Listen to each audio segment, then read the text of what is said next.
d'Ivoire. La CEI doit changer. Êtes-vous d'accord?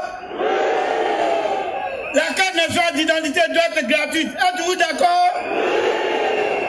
On ne doit plus emprisonner des députés sans l'immunité parlementaire n'est pas levée en Côte d'Ivoire. Êtes-vous d'accord? On ne doit plus envoyer des gens la nuit avec des gens à Kangoulé pour arrêter des dirigeants politiques. Êtes-vous d'accord? On ne doit plus interdire à un responsable politique de faire des discours publics. Êtes-vous d'accord? C'est pour ça que nous vous avons appelé. Dans ce pays, pour que les choses se fassent, il faut qu'il y ait la réconciliation. Parce qu'un président, c'est pour gérer les hommes. Et Houphouët-Boigny nous a toujours dit qu'il n'y a de richesse que d'hommes. Tu vas faire pont, tu vas faire gratte-ciel, tu vas faire CHU, tu vas réparer tous les puits, tu vas donner à chaque fonctionnaire 1 million. Mais si les cœurs sont noirs, ça ne peut pas marcher. Le président Henri Konan Bédié, Laurent Gbagbo, l'ex-président de l'Assemblée nationale Guillaume Soro et Charles Blé Goûté ont opté pour cette posture identique de réconcilier les Ivoiriens. Il est donc clair que cette perspective annoncer la réconciliation est l'intérêt de tous les fils et de toutes les filles de notre pays.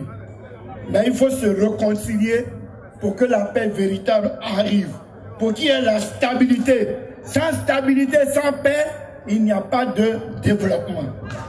La restauration d'une réconciliation est facteur d'instauration d'un climat apaisé.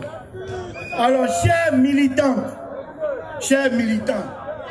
chers compatriotes, il est plus que nécessaire de se libérer des entraves du passé. Ce qui est passé est passé. Nous devons regarder l'avenir en posant 2 actes pour lesquels je vous demande déjà de vous mobiliser parce qu'on doit obtenir ça. Quel est le premier acte? Le premier acte, c'est la libération complète de tous les prisonniers de la crise post-électorale. Le second acte fort dans l'optique de la réconciliation est que le président Laurent Gbagbo et le ministre Charles Blé Goûté, qui ont été acquittés des crimes contre l'humanité, reviennent en Côte d'Ivoire. Et avec eux, tous les exilés, parce que l'article 22 de la Constitution interdit à un Ivoirien d'être en exil. Que les procès politiques contre les adversaires politiques prennent fin. Houphouët-Boigny a dit, on fait la politique pour que les gens vivent, pas pour que les gens meurent. C'est pour cela qu'il faut se réconcilier. Premier meeting, il y en aura d'autres. Prochainement, c'est opération inondation du plateau avec le stade Félix Houphouët-Boigny. La réconciliation, la vraie et la paix qui constitue la seconde religion pour la Côte d'Ivoire prônée par le président Houphouët-Boigny sont à ce prix. Le président Laurent Gbagbo, fidèle à sa ligne d'action politique, et je cite, « Asseyons-nous et discutons », a instruit le Front populaire ivoirien, son parti, de s'engager résolument dans le combat pour la réconciliation nationale et la paix en Côte d'Ivoire. Les actes posés par Laurent Gbagbo en faveur de la paix en Côte d'Ivoire achèvent de convaincre qu'il est celui qu'il faut pour la réconciliation nationale et plaide pour son retour en Côte d'Ivoire. C'est le lieu de rappeler au président Ouattara, au RDR et à ses alliés au sein du RHDP que les chaises au rendez-vous du pardon, de la réconciliation et de la fraternité est vide. Ce meeting peut apporter beaucoup à la Côte d'Ivoire. Il faut que les Ivoiriens se réconcilient. Sans la réconciliation, le pays ira en dérive. Sans la réconciliation, les Ivoiriens ne pourront jamais s'aimer. Quand nous faisons nos tournées, nous parlons aux militants qu'il y a un rapprochement PDCI-FPI, il y a d'abord l'étonnement. Et cet étonnement-là n'est pas fortuit.